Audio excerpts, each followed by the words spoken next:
Hello and welcome to another TechNet video. Today we're going to teach you how to film on your mobile phone as if it was a camera, making it nice and cinematic.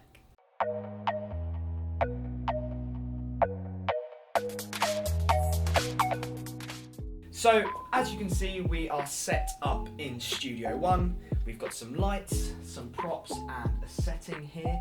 So we're actually going to be filming a sort of student studying scene, maybe in a bedroom or a classroom or something like that. Molly, in just a few moments, is going to be taking you through all of the camera settings using your phone, as well as how to light and how to dress the set to make it a little bit more interesting and more cinematic. So, as you can see, we've got a very typical student setup. It's quite a wide angle. We're really close to this wall, and it's not very interesting. It's quite boring. So Molly's going to be taking you through how to add that depth, that creativity, and that cinematic look, with me just sort of sat here doing a studying scene. First thing that I want to do is bring this desk forward because Kieran is squashed up against the backdrop. It creates no sense of depth in this image. This is looking much more interesting. We've got that depth, we've got some background to play with, but the house lights are still on and that creates a very flat image. Let's turn the house lights off and let's add some light in frame to create that depth we're looking for. This is looking much more interesting. We have that lamp in the background creating that warm glow in our frame, but the left side of our frame is still in darkness and our subject's face is completely in shadow, and that's not going to be great because we want to capture our subject's performance. So the next two things I'm going to do is first, I'm going to add a light over here, and this light is going to bounce up off the ceiling and create that warm spill over on the left hand side of our frame. We want to match that colour tone with the lamp in the background to make it seem as if that lamp is filling the entire frame with its light. The important thing here is that you're trying to fake different things. The audience doesn't need to know we've got another light eliminating those shadows in this left-hand side. They'll believe that that lamp is producing enough light to light our entire scene. We can see what a difference that has made. We've got that fill light filling in those shadows, and we see how we've matched that colour so it looks nice and natural. But our subject's face is still in darkness. So I'm going to fake the laptop light with an LED panel. So this LED panel I'm just going to turn on the side, and I can control how bright or dark, just going to pop it in front of you, I can control how light or dark this LED panel is. Instead of using the natural light from the laptop screen, we can control that light source using that LED panel, and again, the audience never has to know.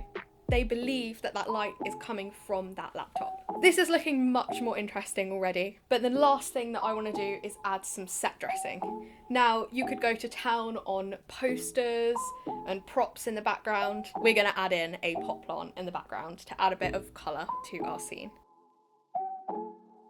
And you can see that something as little as a plant has a huge impact on filling that space, giving that depth, and creating a bit of personality for this character. So now that we've got our framing set up, we're following those rule of thirds with Kieran pushed to one side of the frame. We've got that depth, that lighting difference. Now we want to adjust our camera settings to reflect those changes we've made.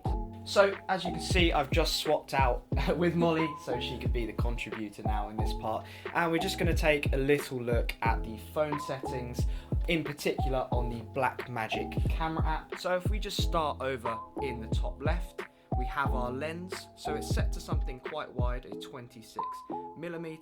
We can play around with zooming in and out if we want to, but I'm quite happy with the framing, so I'm going to keep it as is. Then we want to move over to the next option, which is set to 25 frames per second. Typically, when we're filming on our camera, we'll set the frames per second to 25 and the shutter speed to double that. Both of those are already set, so that's fantastic. If you want to change one of the camera options, you just have to press it with your finger on screen, and a smaller menu will pop out to the side, which you can then use the scroll wheel here to adjust. So you're just going to press that button again to remove that. When you start recording, there is a time code at the top, so this will tell you how long you've been recording for. So that will be saved into your media, which you can then upload to your camera roll after. We're currently set to 34 ISO, so really, really low, because we want that dark sort of study, lo-fi aesthetic. If that was really high, that ISO number, then we start to get that really overexposed, blown out light bulb in the background, and you get that sort of harsh yellow banding of colour, which we don't want. So we're going to drop that down back to 34, so it's a lot more natural, a lot more realistic. Next thing over is our WB, or our white balance. This will allow us to either decrease or increase the warmth of this image. So as you can see, as I'm increasing the number here to something like 6,000, it's really, really orange, really, really yellow. Now, depending on the aesthetic you're going for, maybe that's what you want. I highly recommend not doing that and keeping your white balance as natural as possible, because that is something you can change in the post-production process. So I'm going to crank that back down to something like 4,000, which I think looks a lot more natural and a lot more realistic. Final thing is tint, which is going to add sort of more of a green or a purple aesthetic to our image. I don't want to have any sort of grade on this, so I'm going to keep that at 0 and keep everything looking really nice and natural. I'm also recording in HD 16:9. We don't want to really push it up to 4K, because that's going to be take up loads of storage on our phones, which we're already probably limited to, and B, we don't need it for the quality of our cameras, because these cameras on modern smartphones are actually really, really good. Just looking at the bottom, we've got our Rec 709, so that's telling us what RGB, or red, green and blue, is within our image, and we can adjust that by pressing on the button and using this slider to increase and decrease the opacity, but also adjust how much red and green and blue is within our image. We then also handily got how much space we have and how much charge we have on our phone, so we can keep an eye on that when we're recording, because we don't want to obviously have that cut out on us mid-take and we lose that file. And then the final thing is our phone microphone. You can see these levels in the bottom right jumping up and down. That's telling us how loud our video is being and where it should be hitting within that range. So we want to have it hit towards that sort of -10, -6 region. If it goes too high, for example, if I shout now, it's going to hit the red zone, which is going to be clipped and sound really awful. So when you're recording, making sure it's hitting with that green, slightly yellow region, and you know you're going to have some really good, clear audio. I just want to quickly pick up on focus. Now, this is probably the one thing that students struggle with the most on phone cameras, because with a phone you tend to find that everything is in focus. You'll have the background in focus, and Molly, who's our contributor here, is also in focus, but sometimes to get that cinematic, effective, really nice look, sometimes you just want the foreground to be in focus, and for example that light in the background you want to be sort of out of focus, that sort of blurry, nice cinematic look.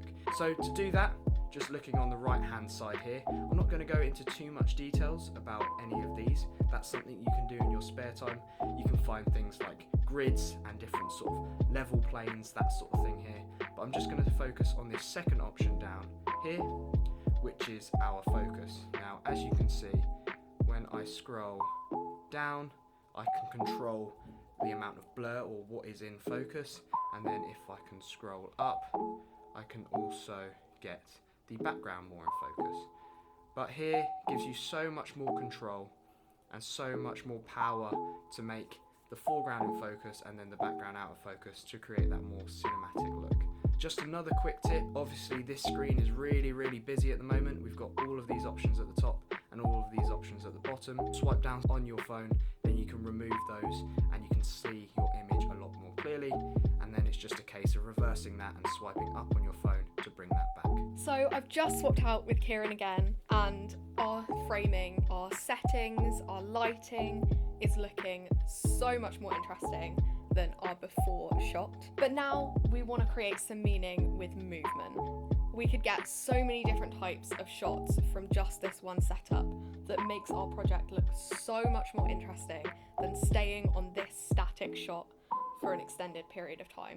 So I'm going to swap out this tripod for a phone gimbal and create some shots.